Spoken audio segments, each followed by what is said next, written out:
காவேரிக்கு வந்து காவேரி வந்து அவங்க அம்மாவ வரைஞ்சு காமிப்பாங்க. அவங்க அம்மாவ வரைஞ்சு காமிச்சுட்டு, எங்க அம்மா வந்து திருப்பி வருவாங்களா? சாமிட்ட போயிட்டாங்கன்னு சொல்றாங்க. எனக்கு தெரியும் எங்க அப்பா வந்து பொய் சொல்றாங்க அப்படின்னு சொல்லிட்டு. அதனால திருப்பி வருவாங்களா என்னன்னு தெரியல அப்படின்னு சொல்லிட்டு குட்டி காவேரி வந்து காவேரிட்ட சொல்லும். கண்டிப்பா வருவாங்க அப்படின்னு சொல்லிட்டு, அ அவங்கள மாரி ஒரு டிராயிங் வரைஞ்சு காமிக்கும். அம்மா இருக்கிறது மாரி. அப்ப எங்க அம்மா வந்துட்டு உங்கள மாரி நல்லா டேக் கேர் பண்ணி பார்த்துப்பாங்களா? அப்படின்னு சொல்லிட்டு குட்டி காவேரி வந்து கேட்கும். அடப்பாவி!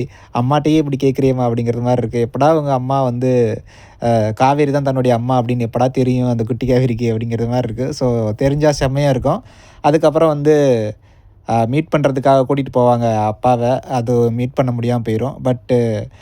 அம்மாவோடைய அம்மா இதான் என்னுடைய குழந்தை அப்படின்னு காவேரிக்கு எப்படா தெரியும்? தெரிஞ்சதுக்கப்புறம் காவேரியோட ரியாக்ஷன்ஸ் எப்படி இருக்கும்? குட்டி காவேரிக்கு இதுதான் நம்மளுடைய அம்மா அப்படின்னு தெரிஞ்சதுக்கப்புறம் குட்டி காவேரியோட ரியாக்ஷன்ஸ் எப்படி இருக்கும்? அப்படிங்கிறதே ஒரு செம்மையான கியூட்டான மொமெண்ட்டா இருக்குன்னு நெனைக்கிறேன். அது எப்படா நடக்கும் அப்படிங்கிற மாரி இருக்கு. ஸோ காவேரி வந்து விஜய பார்த்துட்டாங்க. ஸோ விஜய் வந்து காவேரிய பார்த்துட்டா அது வந்து நடக்கும். கண்டிப்பா அட்லீஸ்ட் குட்டி காவேரிட்டயாவது சொல்லிருவாருன்னு நெனைக்கிறேன். ஸோ கூடிய சீக்கிரத்தில அந்த மாரி நடக்கணும் அப்படின்னு வந்து நம்ம வந்து திங்க் பண்ணிப்போம்.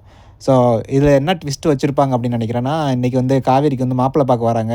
ஸோ விஜய்க்கு வந்து தெரிய வரும். இவங்களுக்கு வந்து கல்யாணம் நடக்க போகுது. அதனால இனிமேல் டிஸ்டர்ப் பண்ண வேணாம். காவேரின்னு தெரிஞ்சதுக்கு அப்புறமும் டிஸ்டர்ப் பண்ண வேணாம் அப்படின்னு சொல்லிட்டு கொஞ்ச நாள் ஓட்டுவாங்கன்னு நெனைக்கிறேன். ஸோ என்ன நடக்கும்னு உங்களுக்கு ஏதாவது தெரிஞ்சு கெஸ் பண்ணா கமெண்ட் பண்ணுங்க. நான் தெரிஞ்சுக்கிறேன். Thank you.